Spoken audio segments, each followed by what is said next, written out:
Yo guys, what's going on? This is Yoki Man here and welcome back to another episode of my Football Manager 2020 save here with FC Twente.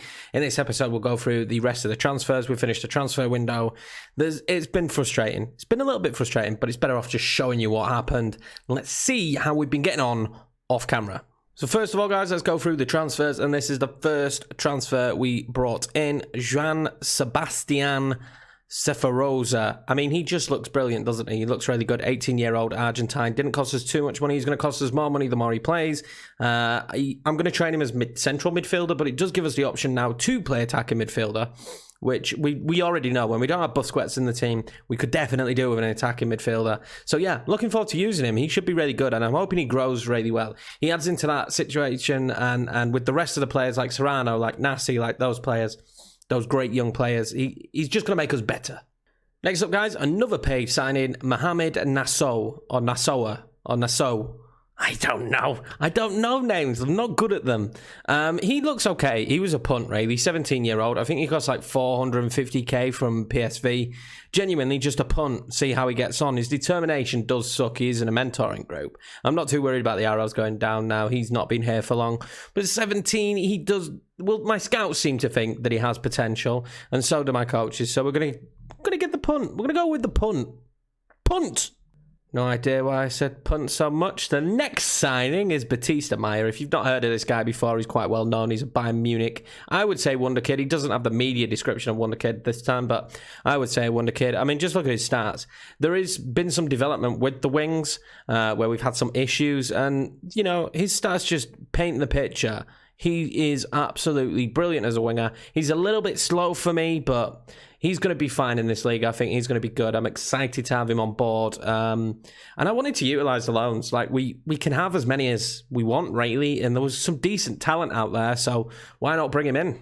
Next up, guys, another loan. I know, we've been busy. Paulo Fernandes from Manchester United. I've never heard of him before, but he looked really good. He was well rated by the scouts, and when you look at his attributes, he does look very good as well, especially for our team going forward. On the right hand side, the right hand side is really where we needed someone because of an injury. Again though, he doesn't have tons of pace. It's a theme. Maybe we need to go for quicker players, but I just thought technically on a loan he seems very good for me, and he started off very well, so I'm happy to have him on board. So next up, guys, we just got 2 free transfers. I have no idea whether they're going to turn out good or not. They were punts again.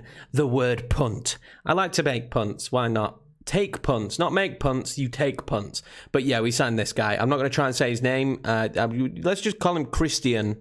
I know that's not his name, but let's just call him that. And then 18-year-old Yusuf Orenk. Nailed it. He looks decent, actually. He's got some okay stats, and he's determined. So at 18... he was worth the punt.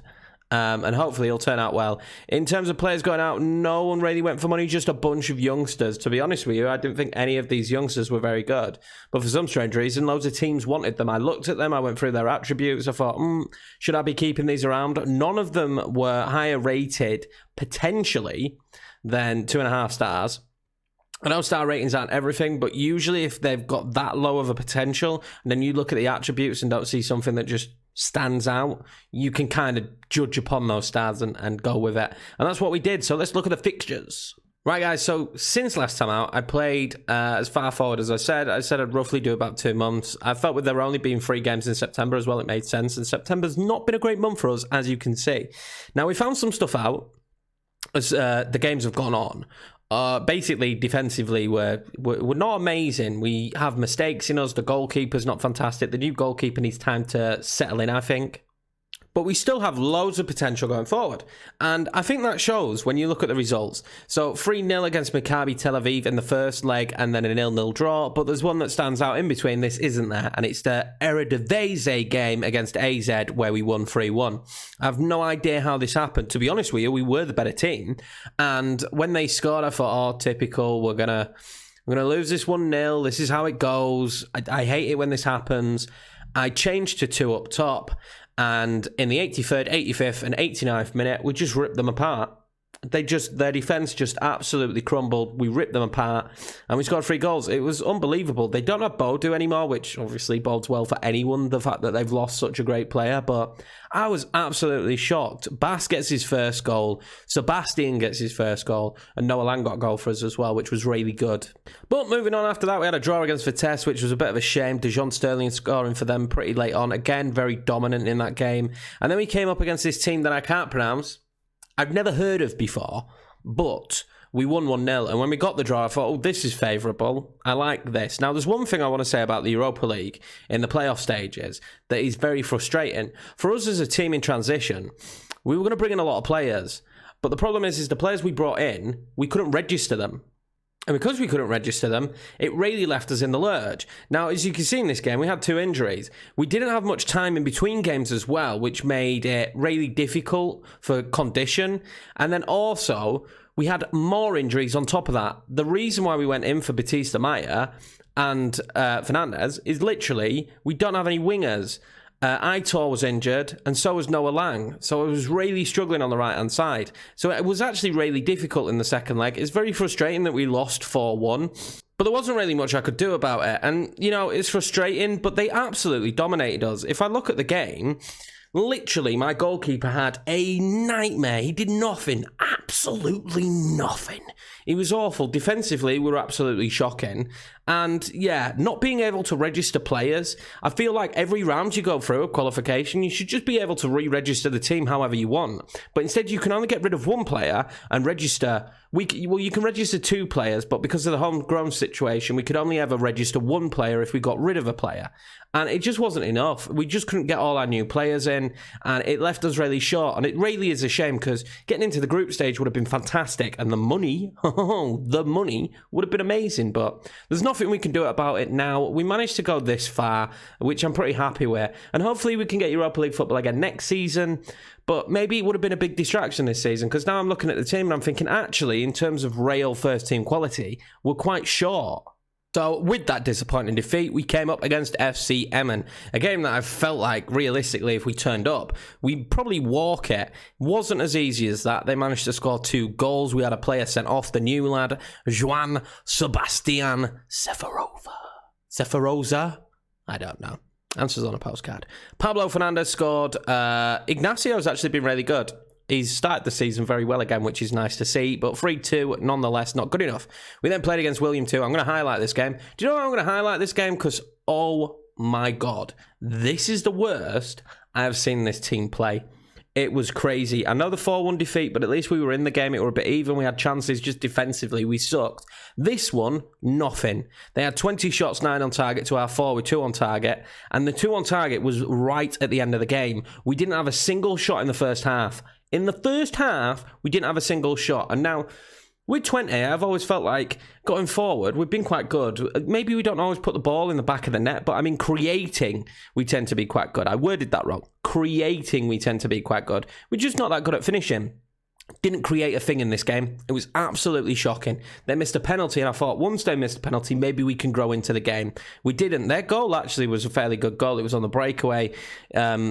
Mart's lost his marker, Ethan Laird, and gets the goal. Just frustrating that we put on that kind of performance, but what can you do? The last game was against Elmer City. Now, I thought we was going to win this one quite comfortably. It looked like we were going to win this one quite comfortably. I mean, if you look at the performance, it was a little bit more in line with what we're used to, 18, 8 on target. But now later in games, when teams are starting to attack us, we do tend to crumble a little bit. My defence certainly doesn't stay strong. Now, it was really frustrating to concede an 89th minute goal, and we scored from a penalty, Batista Maya. We actually didn't score from open play. So it does look like, again, this season could have the issue that we don't have many goal scorers, and we don't score that many goals. And 1-0 wins are very important, and we just lapse of judgment in this game, and unfortunately, they managed to score an equaliser, which leaves it at a draw. Right, guys, so with that draw, this is how the table is looking. Ajax top, PSV second, and Feyenoord third. As expected, they're going to have better seasons. I do actually believe AZ will probably have a poor season. Losing Purdue was massive for them. Now, Ajax lost big players, but Ajax have a lot of great players in their team anyway. So I'm hoping this season, with AZ set to probably have a poor season, we can be the best of the rest and finish fourth. That would be fantastic if we can manage a 4th place finish. Well, I have to remember, I keep forgetting this, but the squad is extremely young. Extremely young. And sometimes they have lapse of judgment, and we are still growing. They're going to get better and better, and I imagine as we go on, we're going to see better performances from players. It's very much a high potential squad, and it's very much a young squad, so I can't have too much expectation. The core of this team is that central midfield for me. Busquets, Georgie and Espinosa. It's the age in the team, for one, and it just is the most important part of the squad. So hopefully they can all stay fit and we can keep going. There's not many injuries now, but Noah Lang is out for a long time. That's why we made the loans. If he was only going to be out for a short time, we probably wouldn't have done the loans. He's going to be out for a long time, and Serrano again gets himself injured. A few of the youngsters keep getting injured on and off, but Serrano's still someone I've got a lot of faith in, and he's played really well, actually. Well, he played really well towards the end of last season, so I'm hoping he can pick up some kind of form this season. The injuries are certainly putting him a step back at the minute, with his average rating being at 6.64 at the moment. Alright guys, so this is the squad for today's game. We're going to go with Ignacio up top. The rest of that core of the central midfield, as I was saying, Aitor is back in the squad for the first time since, for a while. Hopefully Laird can still do well. I'm hoping for a good performance. We really do need to improve the defence, though. That's become more and more apparent. Maybe loan signings could be the way forward until we can find some good young centre-backs to sign. But at the moment, good young centre-backs. Good young centre-back joining us. When's he joining us, actually? Does it tell me here? He's joining us at some point soon. The 1st of the 7th, 2021. So not until the start of next season. But yeah, you'll know about him. He's a great wonder kid. Argentine, didn't cost us too much money. I was so excited to get him in. It was between him and Sorrento, I think is his name. I think he's Mexican and he's a central midfielder, and he was like a 17-year-old wonder kid as well. But the problem is we don't need any more central midfield wonder kids. We needed someone who could play at the back, and hopefully Elias could be like the future leader of the centre-backs at our club. Let's get into the game, though. Right, so Heerenveen could be a tough game. I know them quite a bit, so they're usually fairly decent. I think Heerenveen's the team that Odegaard went to on loan from Real Madrid. But we'll see how they get on today. I favour us against most teams this season, apart from the top 3. But the problem is some of the performances of late against the quote-unquote smaller teams in the Dutch league haven't really gone our way. So we need to settle back in and hopefully have a good performance. But this isn't really the start I want. Okay, can we break away? Ignacio drops deep for that. I'm still toying with advanced forward because without a cam, sometimes the forward there's just too big of a gap. So I either need to go Mazzala on attacking central midfield to breach that gap. Bridge that gap, not breach it. Or we need to go with a deep line forward maybe, or a pressing forward. I'm not sure, but Ignacio's best position is definitely advanced forward. I've got a corner here. This is not good as AZ have scored, and they nearly scored. I've been toying with different mentalities because still we seem to leave ourselves open at the back. But now we've got a free kick and we do not score, which would have been awesome, wouldn't it? And he didn't play the ball wide, which is a bit frustrating. Sometimes there's some really good balls on out wide and we don't tend to pass it. I'm certainly going to be looking for good, quick centre-backs. Was Batista Maya won a penalty here? He goes to the screen, does the referee. We did win the last game, didn't we? The last live com. No, we didn't. We won the last live com, but Singh missed the penalty. They've given the penalty. He was clearly brought down. It should be Espinosa taking it. Now, he's scored a few already this season, which worries me. Can he put it back in the back of the net? Back in the back of the net? That's not good English. It's late at night. Bear with me. It's fine. Oh, he does score it as well, though. Espinosa picks up the 4th goal of the season for him. I'm very happy with him. He's such a great player. He's 28 now. He's coming into his prime. I need him to be a leader in that central midfield. I really do. Also, guys, just while I was thinking about it, I tried to sign a replacement for Busquets, like when he goes back. So I looked at this 19-year-old Spanish lad who the scouts brought me. He was on a free transfer and he went and signed for Porto to sit in Porto's B team. So now he's there in Porto's B team? I wish they had a B team. B team. And we're missing out. And it's really frustrating because I think he could have played Regista very well. We're going to keep this idea that we're going to use a Regista. So I need to find someone who can either replace Busquets or be the next Busquets Or just hopefully they give me 40 million and I can sign Busquets. Feel like these episodes are getting longer as we go on because I'm just waffling on a lot more. There's a lot more to talk about because there's a lot more going on. I hope you're enjoying the longer episodes. Laird gets the ball in and Ignacio cannot finish it. That's a shame. That would have been nice to get a goal there. I would say we've been the better team so far in the first 30 minutes, but as per usual, we don't tend to make teams pay. We tend to keep it fairly tight. What can we do with the long throw here? Ignacio is in there. Aitor back to Ignacio. Is there anyone to give it to? Busquets? Nothing. That's a shame. Dumfries has scored. It's 2-0 to PSV now. Well, not much to show for the rest of the second half, but we've got a long throw here. Ignacio finds Batista Maya. Ooh, I thought that was going somewhere then, but a goal kick. Georgie has made a lot of mistakes. That is not what we want to hear. I'm going to heed the advice. I'm actually going to bring Georgie off, but I'm going to bring Georgie off for Singh. And I'm going to play Singh. I am going to play him box-to-box, actually, to start. No, we're just going to play him central midfielder support. And let's see how he gets on. Give him a little bit of freedom and see how he performs. He's been hit and miss so far. To be honest with you, he's been worse than he's been good, which is a bit of a shame because I was excited about signing him. I've looked at him a few times on saves and never brought him in, and I just felt like he'd be a good signing. But it's very early days. It's taken, like Serrano took ages to settle into the team. If they got a free kick here, well blocked, happy days. The second half so far has been extremely even, you could say. I mean, nothing's really happened. This is the second highlight of the half.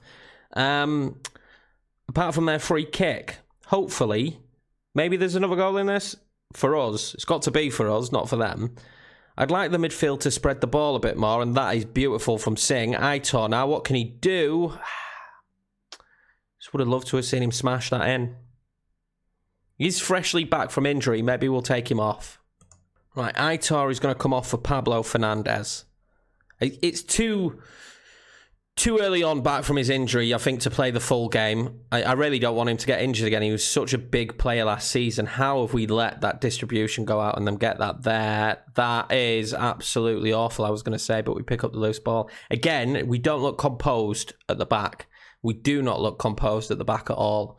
And that's been a theme so far this season, a worrying theme. I mean, if you look at the defensive ratings, they're not clever, are they? They're not very good. Right, so we've made our final sub, centre-back. And I'm hoping that we're going to see this out, but seem to be conceding late goals recently, and Frank's giving him a corner. I don't know why. Just let that ball run out, I would have thought. But no, doesn't matter. Doesn't matter. No mind. Heracles are not winning, so this is a good opportunity for us. We really don't want to drop the points here. We've been a little bit frustrating at times. Again, we don't score enough. It's an unfortunate theme for this squad. I mean, if we look at it, only 4 on target. Similar amounts of shots on target, although we've had more dominance. And the second half hasn't been our half. It's been theirs for sure. They played a lot better than us this second half. It's really frustrating. Let's just see this out, boys. Let's just see it out. Take another 1-0 win, and we'll just keep working on this FC Twente project. We should be winning that there, shouldn't we? Well in Fernandes. See, look, the centre-back there did really well under pressure, actually. I was about to complain. He's not usually good under pressure. This is where we shine, where we're moving the ball wide from midfield. Laird now, who can undo defences, but he doesn't that time. We'll take the corner kick. I'm also going to tell the team to time waste. Got a time waste when you're winning 1-0 with this amount of time left. Oh, we're in trouble. Good professional foul, Fernandes. Absolutely fantastic foul. I haven't really seen that often. That was brilliant. He actually made the foul to... That could have been a goal. That definitely could have been a goal. Singh wins that back, and Ignacio's got it now, but there's a lot to do from this position. He just play it out to Batista Maya, who still has a lot to do. And that's a shame. Dying moments. Dying moments. Blow up, referee. Referee! Okay, that's not a bad ball. See, those kind of passes are where we really play well. Laird now. That's a good shot. Could have been 2-0. Yeah, we play really well when we're focusing down the wing, but it's that passing... Oh, Ignacio close. It's that passive movement from central midfield switching the ball over to the wings, which seems to work so well for us. So it's really frustrating because if the midfield aren't having a good day, we're not having a good day. But that moves us up to 4th with a few points gap. I'm really happy with that. Hopefully we're not going to see an AZ resurgence. We just need to do well enough to get that 4th place. To be honest with you, that's what I've said just the best of the rest. And I think that'll be a really good season for us if we can manage that. Wow, we're nearly up to 30 minutes for this video. Right, guys, so that's where we're going to leave it for this one. I think that was a pretty decent performance. Again, squeaky 1-0 win, but it's another LiveCom win, so I can't complain too much. And hopefully we just keep on plodding along. It's going all right. We've lost one, which is a shame. But the team's only going to get better. When a team is this young, the squad is only going to improve. It's only going to get better. I'm a little bit worried that eventually some of our great young talent's going to be highly touted. But for the moment, I'm really happy with the squad. I'm happy with what we're doing. I'm hopefully expectant of that 4th position. I'd take that. That'd be a really good second season. Automatic European spot, I think. I don't know. I'm not sure. We may do the same again, go forward 2 months. Oh, wow. That's a killer set of games together, isn't it? That's really kind of FM. Thank you very much. Feyenoord, Ajax, and PSV back to back. They're all at home, which means we play them back to back away towards the end of the season. No, we don't. That's a bit nicer. That is awful, isn't it? That is absolutely awful. They're handing me a really poor morale run there, aren't they? Absolutely. So we might only play a month and come back with Den Haag. Or we might come back with PSV. I don't know. I haven't decided yet, obviously. Anyway, guys, thanks a lot for watching this one. Make sure to like, comment, and subscribe. I will see you in the next one, where hopefully we keep the run going. We just keep doing what we're doing.